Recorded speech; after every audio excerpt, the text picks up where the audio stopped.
And I think what we're quickly seeing is that the big play for MSPs, and at least what I'll be talking about at InfoSec Europe, is really around the automation, optimization, ultimately, and better control of your spend and more efficiency to increase profit. Because I always like to say, if you're not a profitable MSP, you can't afford security.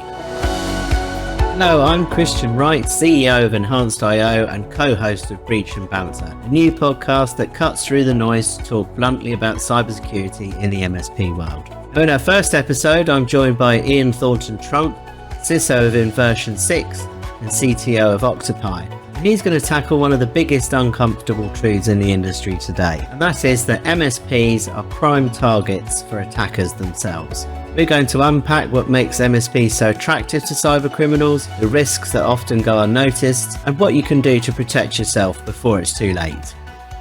Okay, so welcome to the first episode of Breach and Banter, the podcast where cybersecurity meets real talk for MSPs. So I'm Kristian Wright, I'm the CEO of Enhanced.io, and I've been in the trenches with MSPs for over 2 decades now, building, selling, defending, and sometimes firefighting when things go sideways. So today, our guest on this very first podcast, I'm joined by someone I've admired for many years, a true authority in cybersecurity and threat intelligence, Ian Thornton-Trump. Ian's career spans at least 30 years, he tells us. He doesn't look that old, and that spans from Canadian military intelligence to working with the RCMP to advising governments, enterprises, and now serving as CISO of Inversion 6 and CTO of Octopi, an MSP based in Canada. So Ian's work has shaped threat intelligence programs for companies of all sizes, and he's well known in the industry, if anybody's met Ian before, for calling out uncomfortable truths, especially around the cyber risks MSPs often overlook. So who better to kick this series off with? So to start with, we're going to look at why MSPs are such juicy targets for cyber criminals. What is it that attackers love going after MSPs for? And what are the common weak spots to look out for? More importantly, as an MSP, what can you do about it to protect yourself from the ever-growing threats? So, Ian, good to have you with us. I hope that intro was sufficient. Absolutely. And a pleasure to be here. Absolutely. So I'm going to start off with a question around why is it that hackers love MSPs so much? Why are they almost like the golden goose in their sort of targets? I'll let you speak on that. Yeah, so let's cast ourselves back to 2015. And the reason why 2015 is so important is a report that was released by Kaspersky when they were our friends. Well, I guess they're still technically our friends. Over here they are. But in 2015, they broke the news about an APT group allegedly affiliated with China called APT Cloudhopper.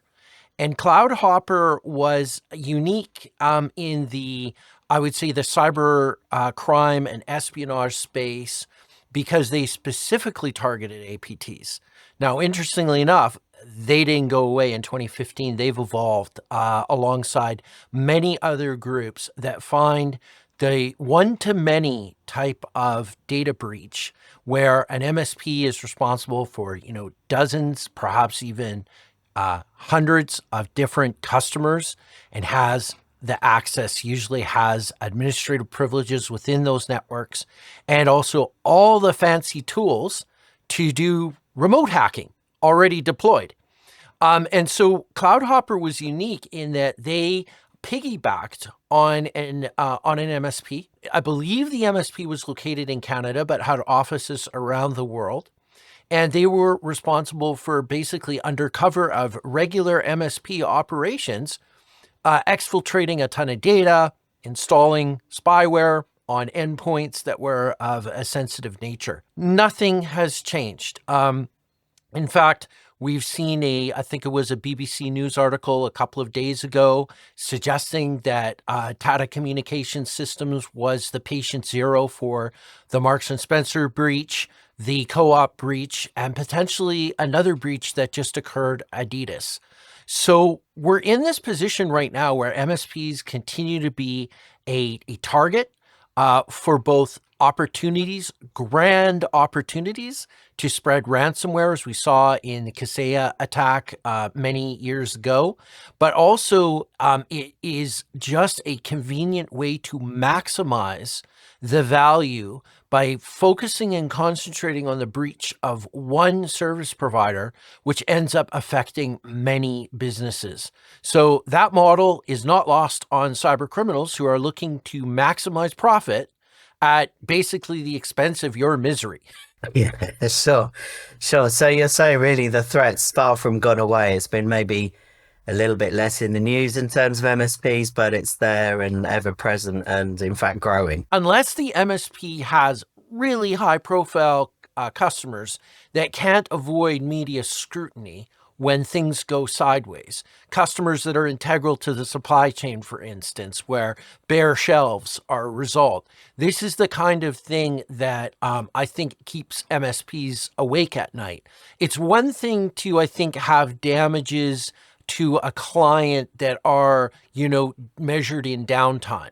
And downtime is easy, right? Because it's like a very easy equation. Number of hours that the systems are down equals the amount of loss, and things like that.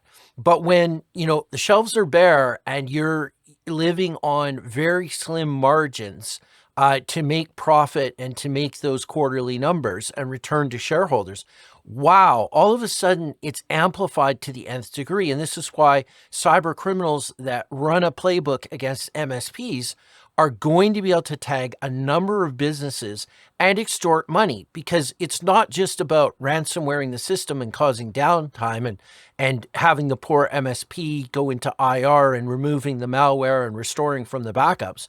It's about the data exfiltration piece of this too, which causes unending misery, and especially in the United States where it's very litigious, class action lawsuits and, lawsuits under tortious false claims.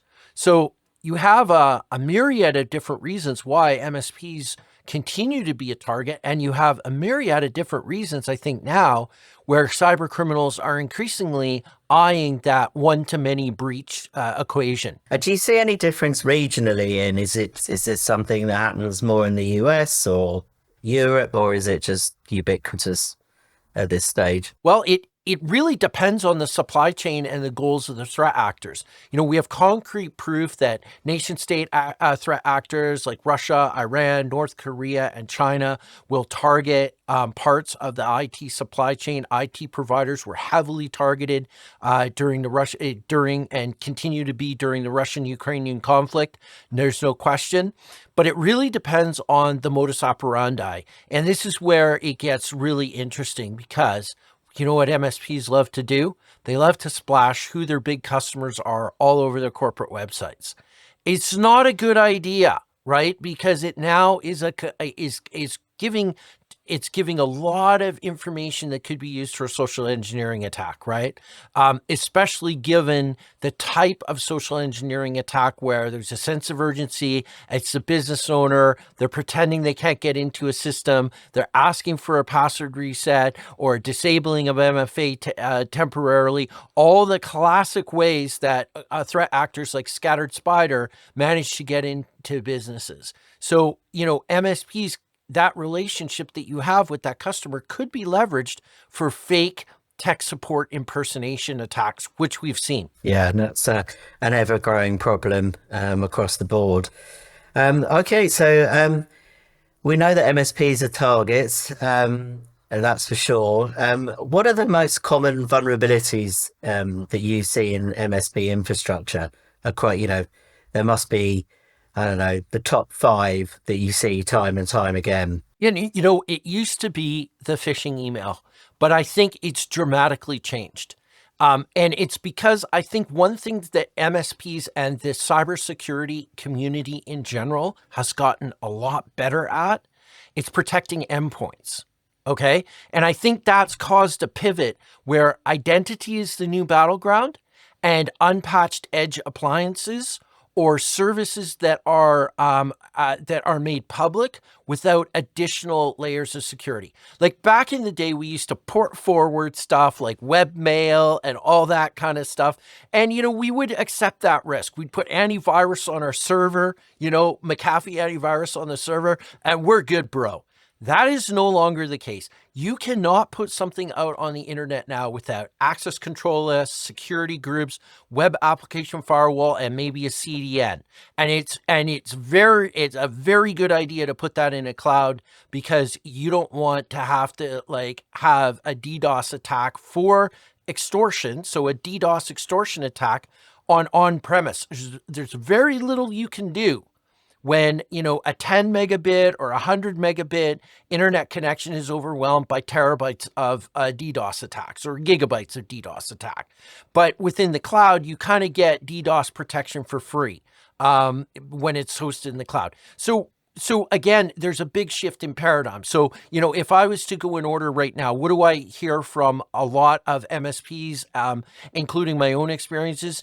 It's the breaching of Office 365 accounts, which are then used in either BEC, business email, compromise scams, or an attempt at distributing malware. But that's almost really ineffective now, because it's within hours that URL is blocked by other security controls that are there. So it's really difficult to pop an endpoint. It's really easy to pop an Office 365 account that doesn't have MFA enabled or is relying on SMS. Again, just so that we don't get into the controversy, SMS authentication is better as a second factor than no second factor, but really everyone should be moving to an app.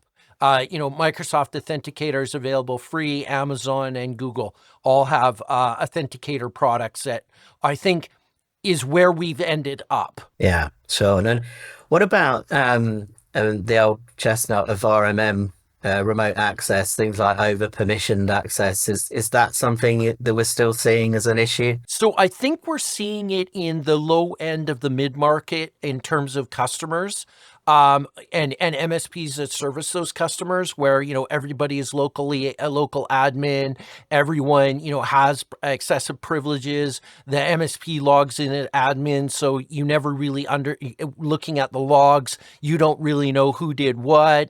So I think that's a big issue in the mid-market. But here's the thing. In the UK with cybersecurity essentials and people, I think, moving their business towards compliance with that, it talks about privilege access management. It talks about identities as opposed to generic user IDs. I mean, you still see them now and again, but we are moving away from that. So I think some progress has been made in that area specifically, but I also think the big thing driving, especially the US market, is CMMC and NIST 800 compliance. Those compliances are rigorous. They require an awful lot of effort and work and structure and architecture and policies and procedures that support those businesses. And I think that's kind of the direction that businesses are moving to. I don't think there's as much of a call to action in Europe or APAC or the UK, but I think we are getting there. Sure. So what about NIST 2, actually, while we're on the topic of NIST 800 and the like? Is NIST 2 something that it's obviously affecting MSPs in EMEA, but what about, or rather in the EU, but what about the UK as well? Is that something that MSPs here should be aware of and taking note of? I think it's the other way around. It's when a customer is in that category and they have to, under NIS2, reach out to their service providers and have a discussion around NIS2 and how they're going to support that business's resiliency. MSPs being the creative people they will try and outscope themselves in terms of not being subject to NIS2 because it's pretty arduous. But on the other side of it, it could be pretty lucrative. So there's always that risk versus reward. But I mean, NIS2 is really driven by the actual folks that are in scope. And a lot of MSPs aren't exposed because the amount of turnover that they're doing and the level of support that they're providing is either at the level that it needs to be because they're a major player like NCC Group or, the Big Four Consulting or, Tata or others.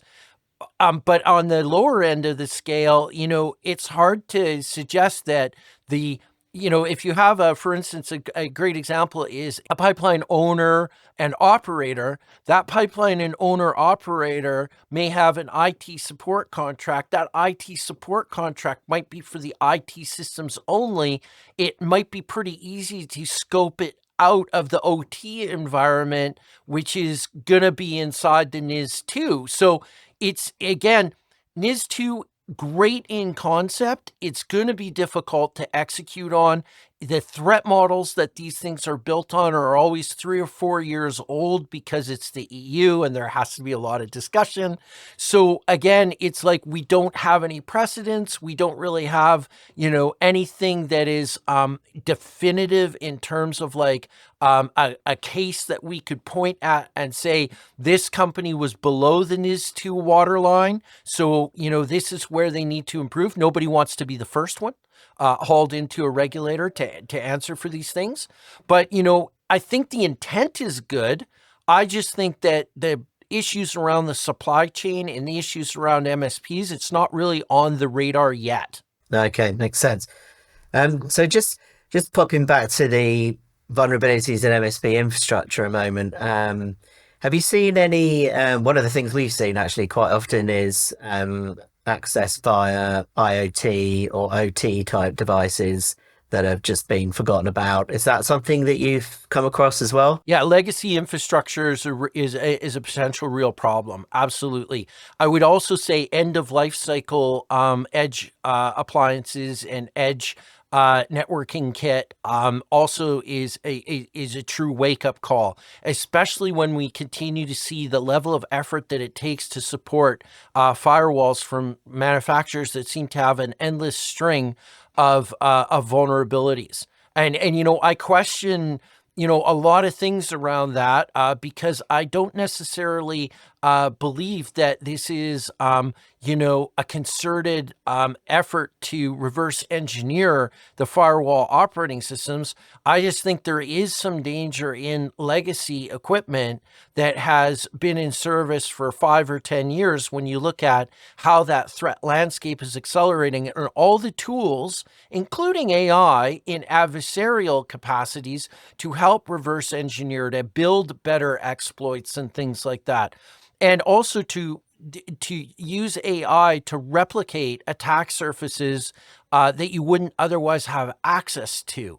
So I think we're seeing a cunning adversary embracing new technology to break old technology. And this is, I think, one of the major attack surfaces of MSPs. We're so set in our ways, mate. We have favorites. Those favorites have been around and part of our technological stack for years and years. And it's sometimes difficult to part ways. It's sometimes difficult to extricate yourself from something that you knew inside and outside and backwards and forwards. And this transition is not just an MSP problem, it's an industry problem. Because if you take a genius when it came to on-premise Exchange and on-premise SharePoint, and you suddenly plunked them down and said, here's our SharePoint online and here's our Exchange online, they might be completely lost. Yeah, it's a sort of ever-moving feast, isn't it, with that? And you touched on AI earlier as well. Are you seeing a big uptick in the use of AI as a tactic by the bad guys, and are you seeing it being offset by the use of AI by, the good guys, as it were, or is it an uneven playing field at the moment? I'm going to say it's a unbalanced playing field, and the reason is that there is no moral reservations or regulation for adversarial AI. Right? It's being offered for sale in the dark web in all sorts of different ways. All right.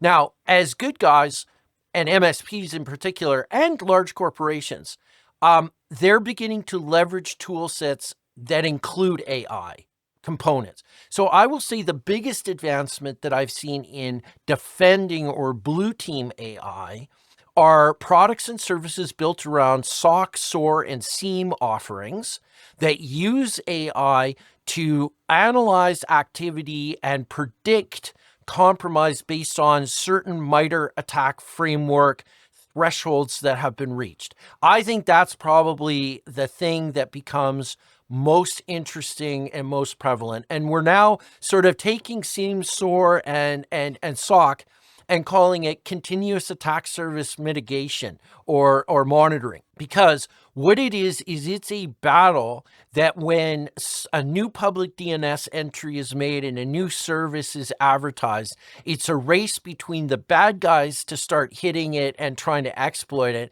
and the good guys trying to defend it and monitor it and secure it. So it is really back and forth, and I think it's moving at hyper speed.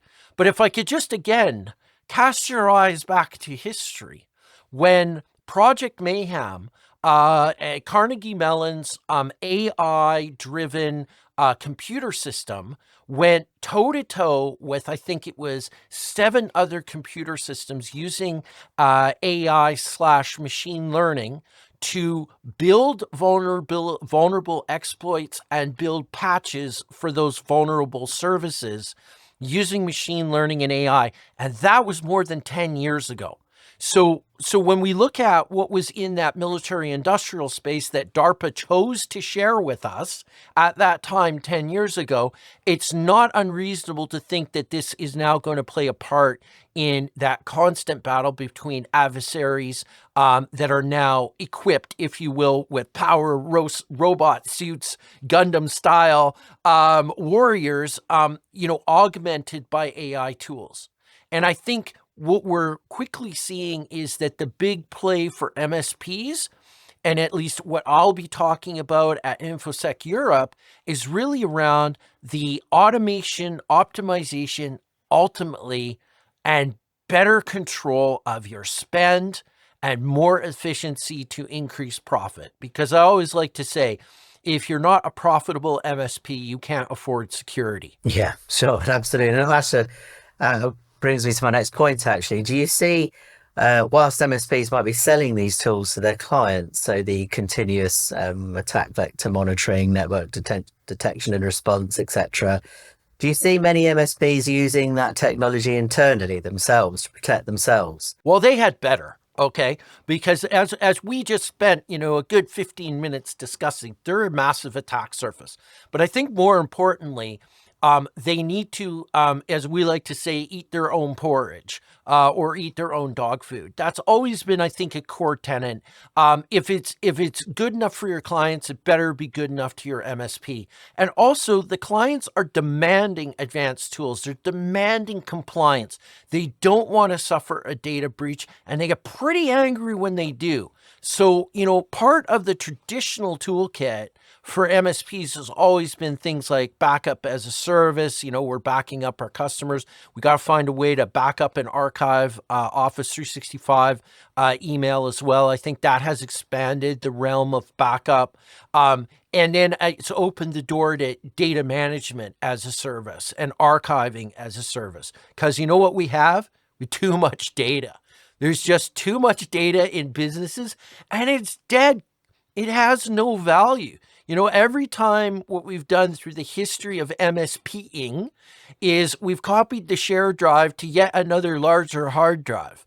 And a lot of that data that has been accumulated over the years and years is completely useless to the business as it stands today. Yeah, and that's not going to get any better either. That's just a sort of exponential growth where we're going to be overwhelmed. But the payoff for MSPs is huge, because you get that under control, and now you can restore that customer faster because you don't have like a terabyte of data that you have to copy, right? You have, maybe 50 gigs of operational data instead of, 2 terabytes on a shared drive, or God forbid, in a SharePoint or OneDrive.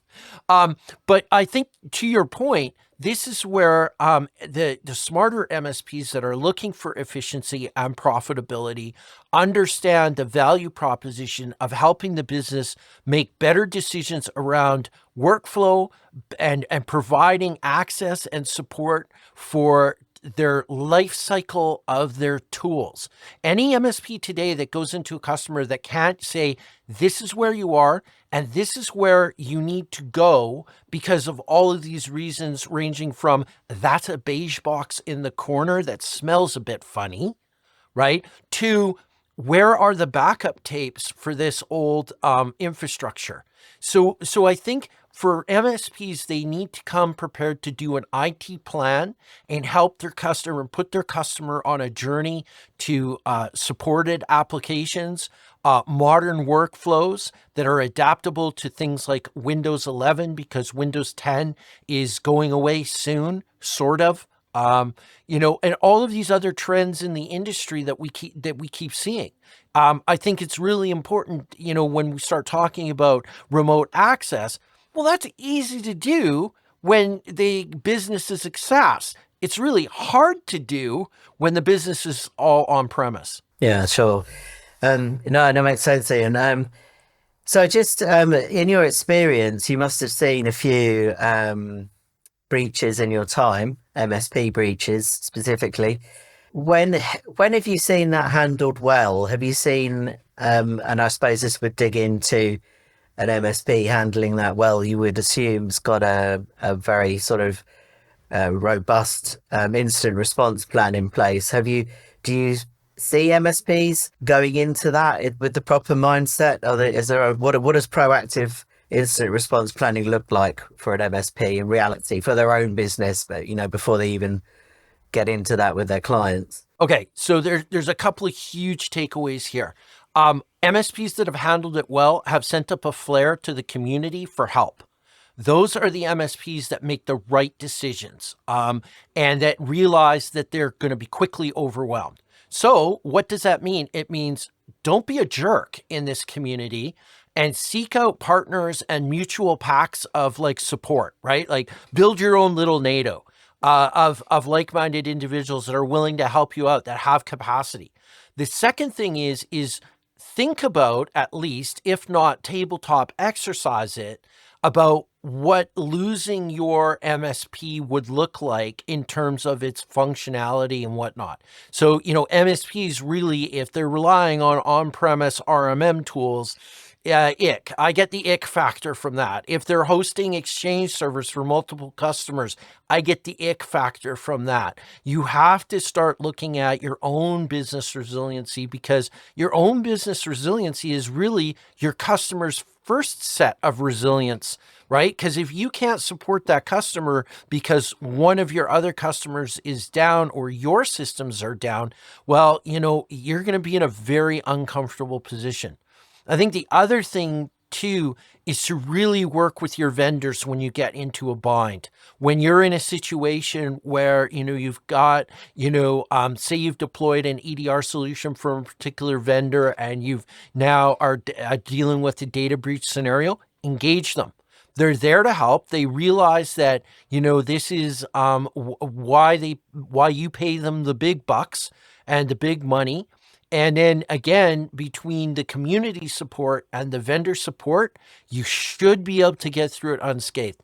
In America, though, you're going to need cyber insurance for your MSP.